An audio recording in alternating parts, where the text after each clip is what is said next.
Lauren is my name. I just turned 15. Allow me to share about my family when all in my life changed. From the outside, we appeared to be any other family. Mom stayed home while Dad worked so hard. Olivia, my little sister, was 8 years younger than I was. Dad worked for a large corporation that really belonged to my grandma on my mom's side as a manager. Grandma was a truly driven woman. She began with some laundromats and expanded the company with domestic cleaning solutions and laundry detergents. She offered Mom the firm when she chose to retire, but Mom declined. Dad then stepped in.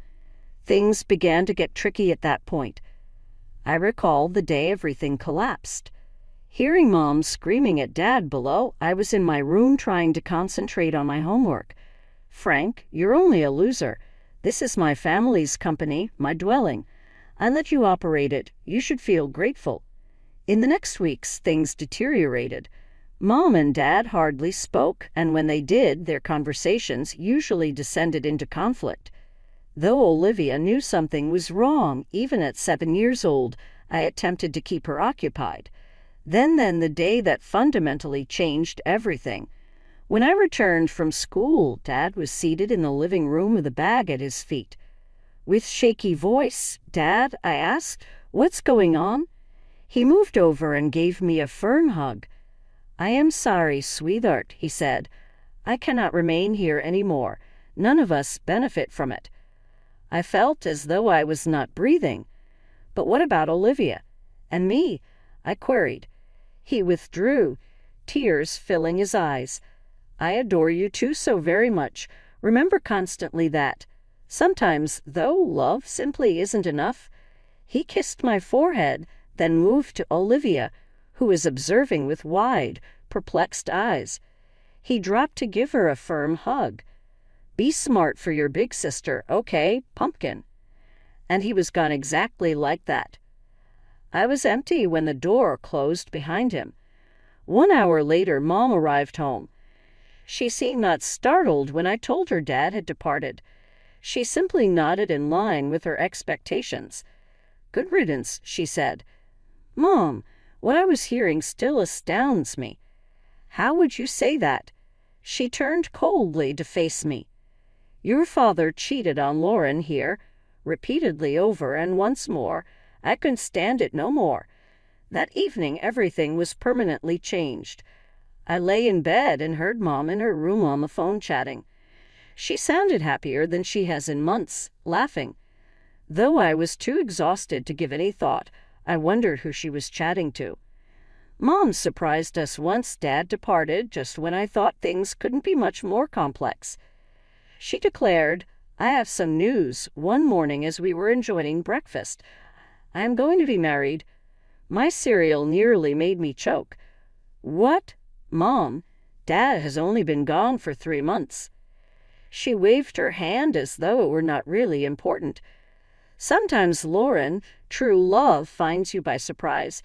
You will know when you grow older." 2 weeks later, Paul moved in. As soon he was fine. People would say, "Oh, he seems nice from his tall and attractive stature." But from the off, something about him didn't appeal to me. Playing games with Olivia and helping her with homework, he tried with her. With me, felt like I didn't exist. At the corporation, too, things were shifting at the same time. Mom filled in after Dad left and brought Paul into the office with her. Always discussing business strategies, they appeared to go nicely together. I tried to concentrate on my own life, school, friends, and the typical teenage stuff, but it was difficult to get rid of the sensation that I was going invisible in my own home. When Mom and Paul declared they were building a new branch of the business in another city, things deteriorated. Mom announced one evening, "We're relocating. It is a fantastic chance for the company." She said then, "Paul and I have been talking, and we think it's best if you stay here." What I was hearing still astounds me. "Stay right here. In absence of you?" I asked, startled. Mom spoke fast. "You're almost done with school, and the new house won't have much room. Transferring shortly before your tests makes little sense. It tasted like a stomach punch. Where then am I expected to live? On street, I asked, trying not to wail. Don't be dramatic, Lauren, Mom chastised. You will live with your granny. She has consented to it already. Slammed the door and hurried off to my room. Tears of hurt and wrath ran down my cheeks as I lay in bed. I kept wondering, when did my own mother start to find me so burdensome? Not for me, but rather filled with packing boxes and goodbyes. The next few weeks whizzed by. Olivia, who didn't want to leave her pals behind, shed the tears. Trying to remain upbeat for Olivia's benefit, I helped her pack. Tears in her huge brown eyes, she said, "Will you come visit us, Laura?" I embraced her firmly. "Naturally I will, Squirt. You cannot easy get rid of me." Saw the moving van go from the porch with Grandma on the day they went. Mom gave me a short embrace and Paul nodded awkwardly. They left then, Olivia with them. Living with Grandma turned up not as horrible as I had thought. She was somewhat cool in her own sense. She gave me space when I needed it and always there with a cup of tea and a sympathetic ear when I wanted to chat. Still, it felt nothing like home. My 20th birthday arrived earlier than I had anticipated. I woke up that morning odd. I ought to have been thrilled, but all I felt was empty. Of course, Mom answered. She said, sounding unduly happy, "Happy birthday, sweetie. We regret not being able to make it. Right now, work is quite insane. We'll celebrate when we visit next month, okay?" I knew not we would not. Since they moved, they hadn't gone once. Surely, Mom, sounds really good. Given her great effort, Grandma must have sensed my mood. She ordered my preferred meal, let me have some friends over, and even made a cake by hand. I virtually forgot about anything for several hours. Grandma asked me into her office the following morning. Her solemn expression caused my stomach to turn around. Pointing to the chair across from her desk, she said, "Sit down, Lauren. We should talk." My thoughts flew. Oh no, is she throwing me out? Where should I go? She then grinned, reached for a little folder from her desk drawer, and, "Happy birthday, sweetheart. Open it." I did, and upon seeing what was within my heart, almost stopped. "Grandma, is this?" She nodded with glitter in her eyes. "Lauren, right now, the firm is yours. You have great potential. You have a good mind on your shoulders, and I have no doubt you will behave honorably for the company." Still in amazement, "But Mom and Paul, they're running it now," I remarked. Grandma's face clenched just a little. "They have a branch flowing here. Now you own the major corporation, the center of all that is happening." I sat there shocked. Me as well. Barely 20, the multi-million-dollar company owner. It seemed like a dream or a nightmare. "I don't know what to say," I at last said. Grandma slid her hand across the desk. "You have no need to say anything. Just promise me you will put your all on it." Still in amazement, I nodded. "I'll do. I promise." She sat back, content. "Great. I now want you to pay great attention since I have one more piece of advice for you."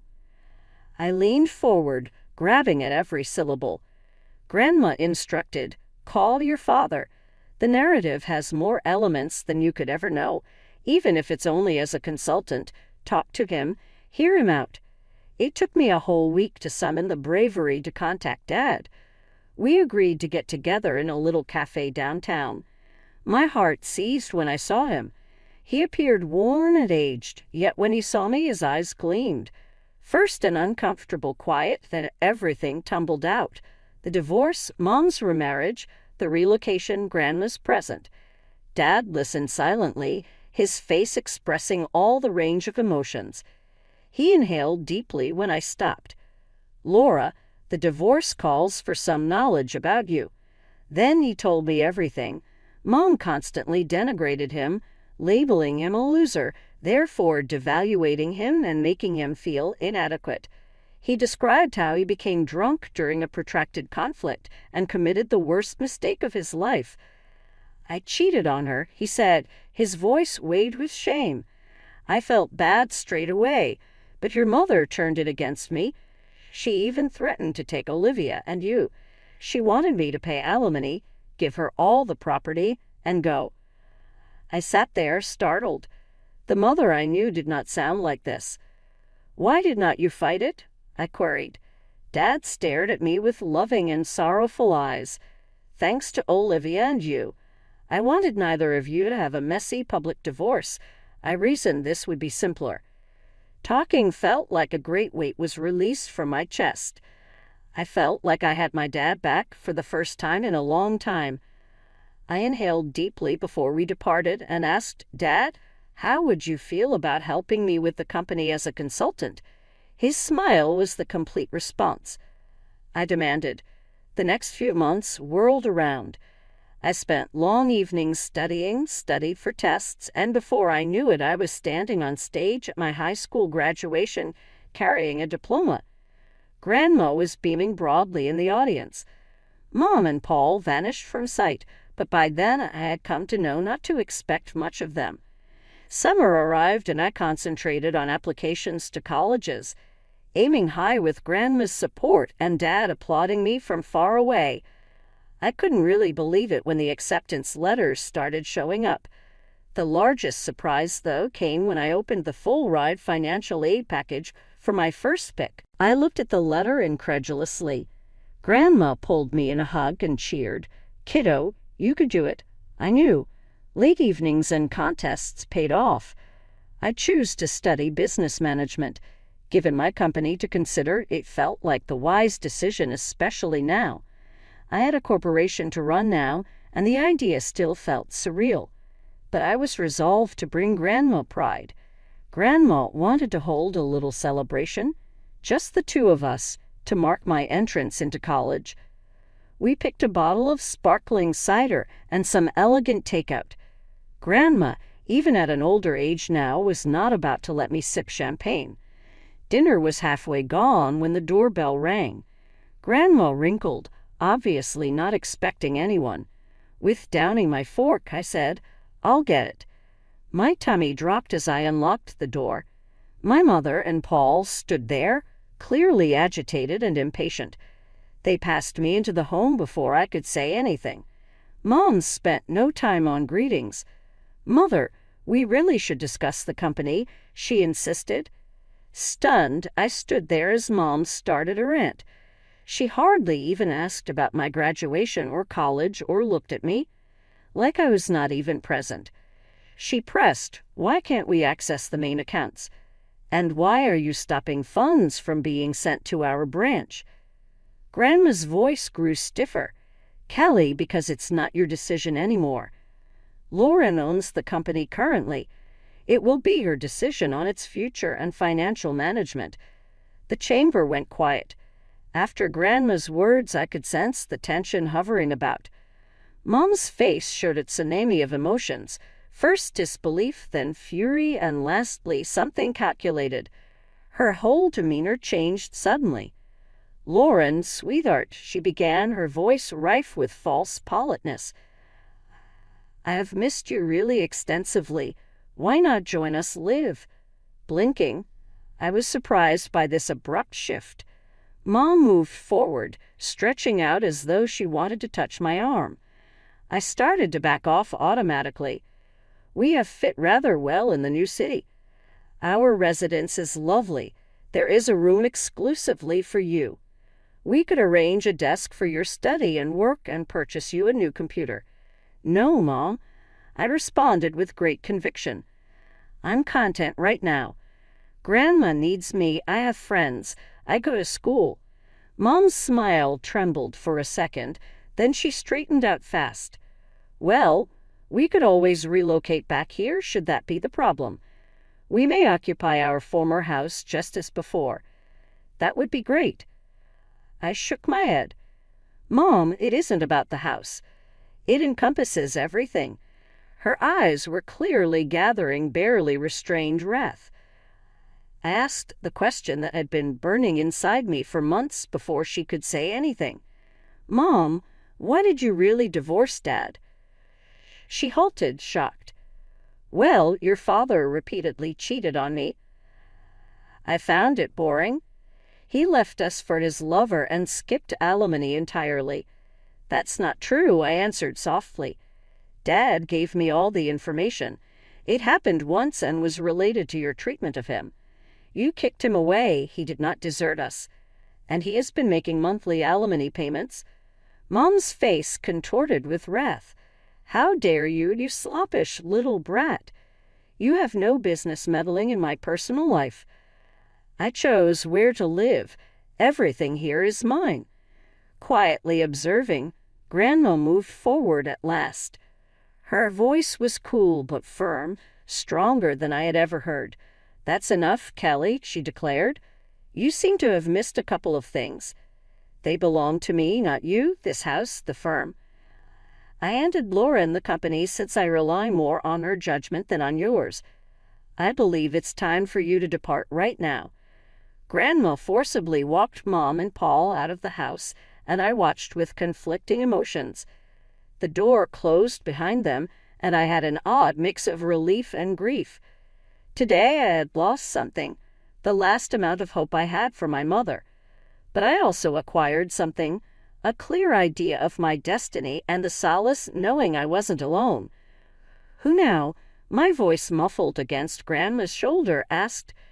She drew back and offered me a quick smile. "We now resume honoring your college acceptance, and tomorrow we begin to map your actual destiny, not the one your mother sought for you." After the incident with Mom and Paul, the next morning I woke up to voices downstairs. Intrigued, I slinked down the stairs to have a look into the living room. Dad was seated on the couch, engrossed in discussion with Grandma, shockingly. Grandma explained why she had phoned Dad over as I sat down next to them. "I have been thinking about Olivia," she remarked. "Your mother? Well, I'm not sure she's in the ideal situation right now to look after her. I had advised your father to try for Olivia's custody." I got a flash of hope. "Absolutely, Dad. Are you planning to do it?" Looking both anxious and resolved, he ran his hand through his hair. "Yeah, I am. Though it won't be simple. Olivia deserves more than what she is now getting. I had no control over it." I swept my arms around him. "Thank you, Dad." Grandma cleared her voice as we drew apart. "There's more," she exclaimed. "I have a private investigator examining your mother and Paul's affairs." Over the next 2 weeks, life found an odd new cadence. Beginning my college courses, I dug into my studies with a concentration never felt before. Dad began routinely visiting, and we focused on repairing our relationship. Having him back in my life seemed right. About 2 weeks following that chat, Grandma called each of us over. Her face was austere as we settled in. She said, directly to the point, "The investigator's report came in, and it's worse than we believed." She put the facts out, each one striking me like a punch. Years before the divorce, Mom had been lying to Dad. Her affair with Paul began when she still lived with Dad. There were hotel receipts, documentation of pricey presents, all of which clearly painted a picture. Still, that was not the worst of things. Grandma's voice firm. "Paul is a con man," she added. "He has past performance of this kind. He encourages rich women to relocate their money, then flees with it after charming them." I grew ill. "So, when they wanted to move the money in the company?" Grandma nodded. "Exactly. He was going to vanish after stealing it." Each immersed in our thoughts, we sat silently. Grandma advised us at last to face Mom with the truth. We scheduled the meeting for the next day.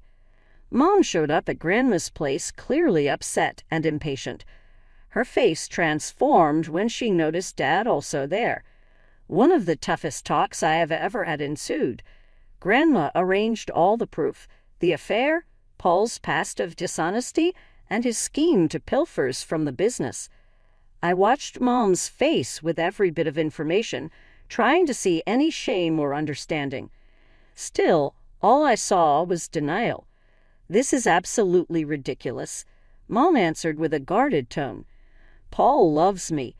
He never would have done it. You all simply envy our happiness." Dad tried to talk her through using reason. "Kelly, kindly review the material. Consider Olivia. With this kind of man you wish around our daughter." Mom would not pay attention, though. Her cheeks flushed with rage. She got to her feet. "I have no need of listening to this. Paul is a wonderful dude. I totally trust him. You all simply want to destroy my life." She shot out with that, slamming the door behind her. I came to see as we sat there, this was not the end. It was only the start of a protracted and demanding struggle. Looking at Dad and Grandma, though, I realized I wasn't confronting it alone.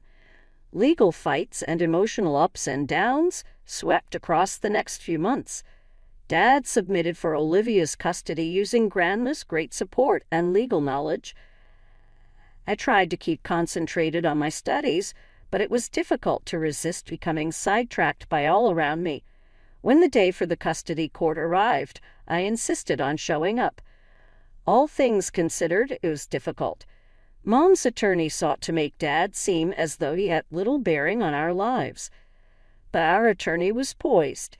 He provided documentation of Dad's consistent alimony payments, his attempts to stay in contact with us, and his steady current life. The major surprise then came from the private investigators' findings on Paul's criminal background and their scheme for corporation theft. As the truth emerged, I observed Mom's face. She seemed startled first, then enraged, and last lost.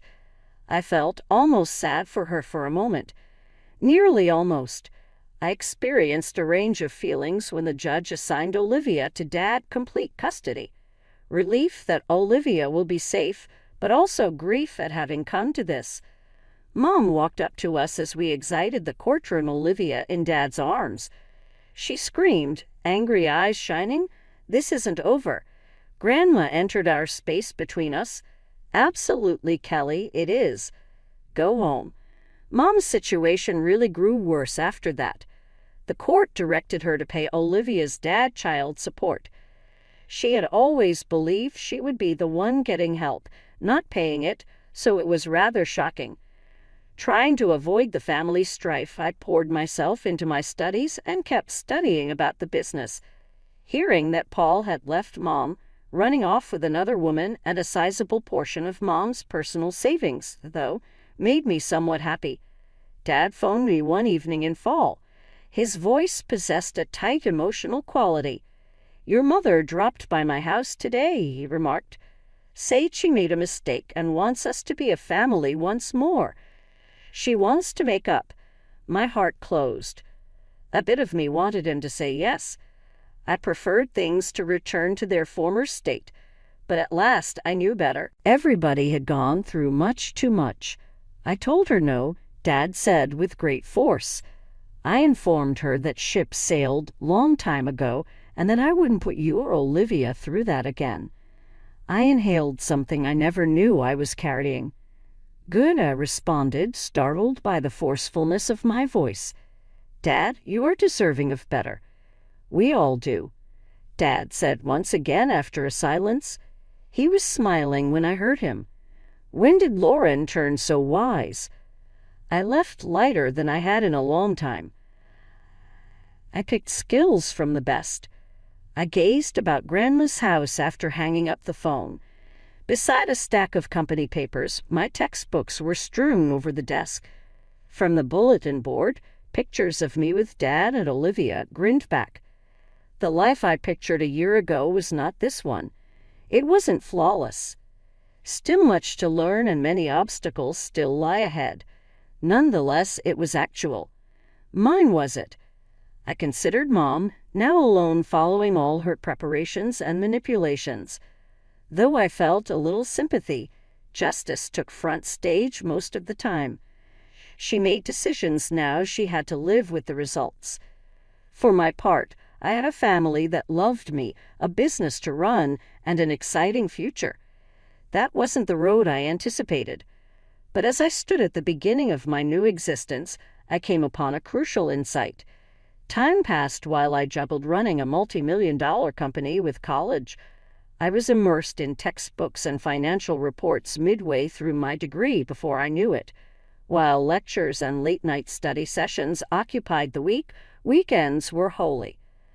I loaded my bag every Sunday and drove to Dad and Olivia. Olivia would run to me screaming, "Lauren," the instant I stepped in. She hugged me and tackled me. She was all long legs and endless vitality at 12. Usually wearing an apron, Dad would leave the kitchen right before dinner, grinning and exclaiming, "Just in time for a meal." That became my anchor on those weekends. Dinner would be shared by us, Dad and I conversing about the company while Olivia eagerly shared her school week. Dad and I would often stay late reviewing business plans after Olivia turned in for bed. Every Thursday was spent at Grandma's, where she created a feast that smelled like apple pie and roast chicken throughout the home. We would chat about everything and nothing on the balcony after lunch. Grandma used to say, "I always knew you had it in you, Lauren," holding my hand.